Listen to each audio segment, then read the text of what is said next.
Salut à toi et bienvenue dans cette nouvelle vidéo. Au programme, on va voir ensemble qui a créé la marque Lacoste, l'évolution de la marque au fil des années de 1933 à aujourd'hui. On va voir la communication qu'ils ont choisie aussi pour faire prospérer cette marque et qu'elle se retrouve sur le premier plan aujourd'hui, une des marques les plus reconnues mondialement. Nous allons voir aussi l'histoire du logo, pourquoi est-ce qu'il y a un crocodile sur tous les polos et sur tous les habits qu'ils ont. Et je vais conclure cette vidéo par mon avis personnel sur la marque. Comme je suis un assez bon consommateur de cette marque, j'en ai quand même pas mal de produits. Je te dis à tout de suite après le générique.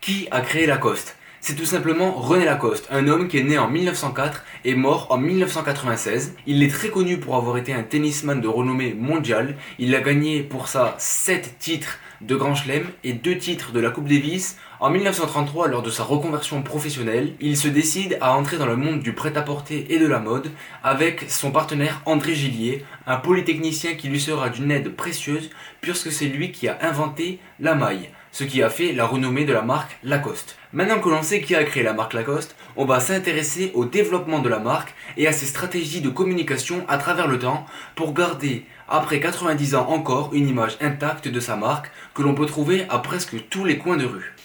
Ce qui fait d'abord la première renommée de la marque Lacoste, c'est que ce sont des produits d'une très grande qualité. En 1934, René Lacoste commence donc à vendre ses produits à un peu tous ses amis qui font du tennis, mais aussi du golf. Pourquoi du golf? Parce que sa femme, Simone Thion de la Chaume, est en fait championne du British Ladies Amateur Golf Championship, un des plus grands tournois de golf dans le monde du golf féminin, tout simplement. Et donc il a profité de sa renommée pour lui faire porter ses vêtements avec son petit crocodile. Le premier produit qui a été mis sur le marché, c'est en fait une chemise en jersey petit piqué. Petit piqué, ça veut dire que le tissu est très léger et aéré, parfait pour les mouvements sportifs tels que le tennis. C'était une chemise avec des manches courtes et un col en maille bord-côté, c'est-à-dire le polo que l'on connaît maintenant. Attendez, je vais vous montrer. Ça c'est le col en maille bord-côté, c'est ce qu'ils appellent. Ça permettait en fait aux tennisman d'éviter d'attraper des coups de soleil. Évidemment, ça a été détourné avec les années.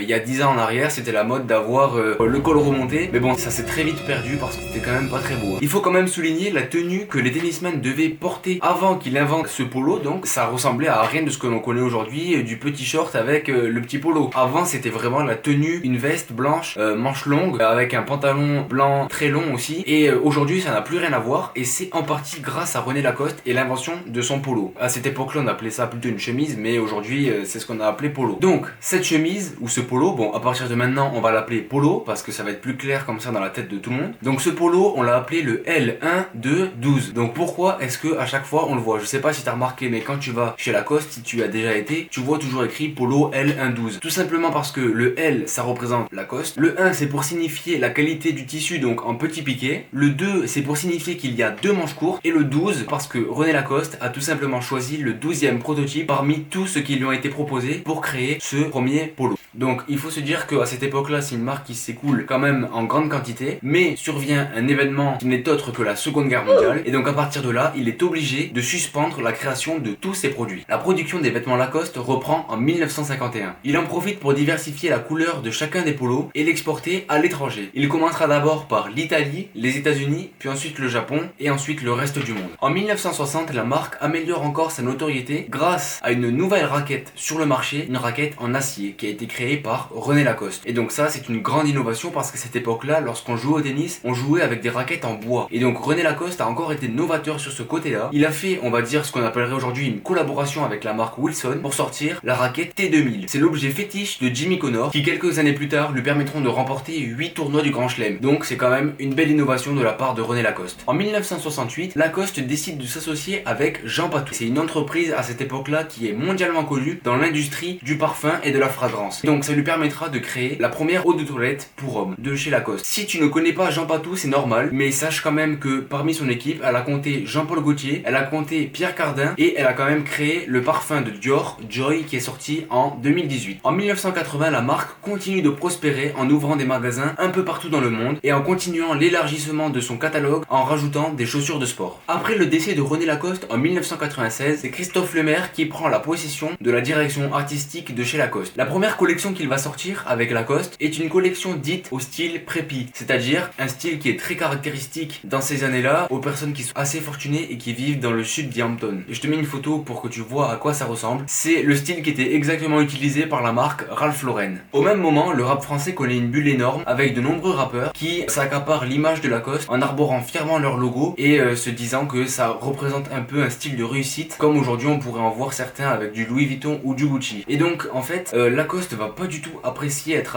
associée à ce monde-là, elle qui veut vraiment rester dans la tête des gens une marque qui est réservée aux élites, aux fortunes, aux gens qui ont de l'argent quoi. Et pourtant c'est quelque chose qui sera quand même très bénéfique pour la marque Lacoste, puisque les fans de hip-hop sont prêts à débourser des sommes faramineuses pour acheter les dernières collections de chez Lacoste et s'habiller comme leur rappeur préféré. Les ventes de la marque explosent et malgré cela, 10 ans plus tard, la marque connaît encore un mauvais coup de pub avec un attentat meurtrier en Norvège. Le tueur Anders Behring Breivik a tué 77 personnes en Norvège et lors de son arrestation, il portait un polo Lacoste, ce qui a fait que la Norvège entière a voulu boycotter cette marque et n'a plus voulu du tout en porter. Bon, je pense que depuis, ça s'est quand même un peu calmé, mais sur le moment, ça a fait un gros mauvais coup de pub pour Lacoste. La marque continue tout de même d'améliorer le nombre de ventes dans le monde entier, avec des jeunes qui sont très fiers d'arborer le logo Lacoste sur leurs survêtements de sport, etc. Et c'est en 2006 que voient le jour les premières casquettes et les bandeaux de chez Lacoste, grâce à l'intervention de Prudence Millineri. Pour ceux qui ne savent pas, c'est une modiste très connue qui a travaillé pour les plus grandes marques comme Tom Ford, Gucci ou Yves Saint Laurent, et c'est elle qui travaillait pour tout ce qui est les créations de chapeaux, de casquettes, etc. Enfin tout ce qui est couvre-chef. Et donc là, en 2006, elle a fait sa première intervention pour Lacoste, et c'est 6 ans plus tard, en 2012,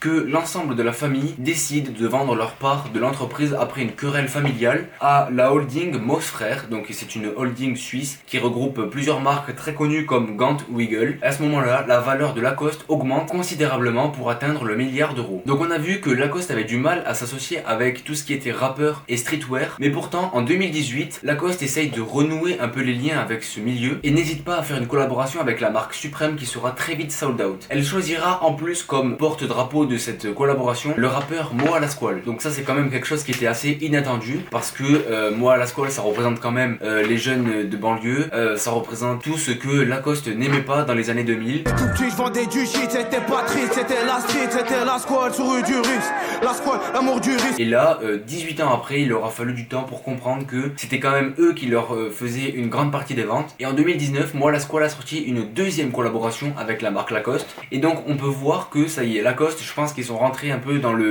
ce milieu-là. Et en 2018, Lacoste a enfin changé le logo du crocodile et l'a remplacé par des logos en fait qui représentent des animaux en voie de disparition. Donc en fait, ils se sont associés avec une association qui lutte pour les animaux et pour la nature. Et donc en fait, Lacoste a remplacé le logo du crocodile par 10 espèces qui sont en voie de disparition. On peut compter parmi ces 10 exemplaires le phoque moine d'Hawaï qui a été écoulé à 1400 exemplaires. Donc en fait, il y avait 1400 polos qui étaient mis en vente dans le monde avec ce petit phoque à la place du crocodile. Et en fait, les 1400 exemplaires correspondent aux 1400 dernières espèces de ce phoque. Au total, il y a eu plus de 3500 polos qui ont été vendus, et donc ça correspond au nombre d'animaux restants dans chacune des 10 espèces qui sont en voie de disparition. On voit donc que la marque essaie de redorer son image avec le monde du hip-hop et du streetwear en faisant des collaborations avec Supreme, Moa Lasquale. On voit aussi qu'ils veulent sensibiliser le monde sur des problèmes environnementaux et les activités humaines comme la surpêche ou la déforestation qui causent la mort de nombreux animaux qui sont protégés. De cette manière, la marque Lacoste veut rajeunir son image et montrer son engagement pour la planète. Donc maintenant que tu sais à peu près chronologiquement comment la marque Lacoste a su se développer à travers les années, je vais te parler de son logo. Pourquoi est-ce qu'il y a un crocodile crocodile sur tous les habits que l'on voit de cette marque. En fait, c'est en 1925 que René Lacoste est mis au défi par son capitaine, donc le capitaine de l'équipe de France à cette époque-là, qui lui met au défi de gagner le prochain match. En cas de victoire, il lui payera une grande valise en crocodile, celle dont René Lacoste rêve depuis toujours. Malheureusement, René Lacoste perd ce match, mais il gagne un surnom qui est l'alligator, qui témoigne de sa ténacité sur le court de tennis. Et donc c'est avec ce surnom qu'en 1926, Robert George lui dessine le premier crocodile brodé sur son blazer, le blazer qu'on a vu tout à l'heure. C'est à partir de là qu'il prend l'habitude de le porter régulièrement, qu'il va l'adapter selon ses goûts et ses couleurs, et au final, il va choisir le petit crocodile que l'on connaît tous maintenant. Wow, ok, j'ai eu un problème avec la batterie de la caméra, du coup j'ai laissé charger, et c'est pour ça si tu vois pas le même éclairage ou quoi, c'est parce que en fait j'ai pas tourné le même jour. Bref, du coup j'étais en train de te dire que René Lacoste il a choisi le logo, donc ce logo maintenant qu'on connaît tous, le crocodile vert à écailles blanches avec la gueule ouverte et rouge. Voilà, je te le mets juste ici comme ça tu vois lequel il a choisi. Et ensuite on peut passer donc à mon avis sur la marque. Donc moi il faut savoir que j'ai quand même pas mal de produits de chez Lacoste. Donc j'ai ce t-shirt, j'ai deux vestes, donc j'ai une veste de sport, une veste qui fait un peu plus habillé. Après qu'est-ce que j'ai aussi? J'ai eu pas mal de chaussures aussi quand j'étais plutôt au collège. Alors là chaque année en fait j'avais le droit à ma nouvelle paire de chaussures. Et j'allais toujours chercher la nouvelle paire de Lacoste ou quoi. C'était, je te mets une photo si je les trouve sur internet parce que ça fait un moment quand même, je sais pas si ça existe toujours mais bon. Et je sais qu'à chaque fois, chaque année, je prenais un crocodile d'une couleur différente et tout, donc je me régalais vraiment avec cette paire. Elles étaient confortables, pas mal et pas si excessives que ça dans les prix, donc ça allait. Qu'est-ce que j'ai d'autre? Attends, ben, j'ai le polo que je t'ai montré au début, le polo noir là, bon ça c'est classique. J'ai aussi une chemise en jean avec les boutons à pression. Bon investissement, il y a une petite poche comme ça. Franchement, ça fait un moment que je l'ai, elle a pas bougé. Je les ai pas mal portées quand même, hein. Je le mets souvent et tout, mais ça bouge pas, c'est une bonne qualité. Après, je reconnais que les prix sont un peu élevés pour la marque. Je trouve que le rapport qualité-prix est plutôt moyen quoi. On paye 95 € un polo, je trouve que c'est un peu cher quand même. Dans une marque comme ça, on paye aussi le prestige de porter cette marque parce que c'est quand même une marque, on l'a vu, c'est avec une grande histoire qui s'étale sur plusieurs années, voire même presque ça va faire plus de 90 ans bientôt. Alors après, au niveau de la qualité des produits, je suis vraiment toujours satisfait et puis ça fait toujours son petit effet quand tu sors du magasin avec la poche Lacoste ou que tu le reçois à la maison. Ok, donc voilà pour mon avis personnel. La vidéo touche à sa fin, j'espère qu'elle t'a plu. On se retrouve la semaine prochaine pour parler de la marque Ralph Lauren. En attendant, je t'invite à commenter sous la vidéo pour me dire si tu as des retours d'expérience avec Lacoste, si tu penses que c'est une bonne marque ou pas, me donner ton avis, j'en prendrai compte et je te répondrai avec plaisir. En attendant, je te dis à très vite. El Fulmino pour vous servir. Bienvenue à la banane, ici ça tire, ça te pète ton crâne. Ici ça vend de la colle, ici tout petit j'étais armé. T'as même des grands qui te viennent calmer. C'est pas le 20h gros c'est réel, c'est bien le 20ème, c'est bien la haine, c'est bien la squad. T'as la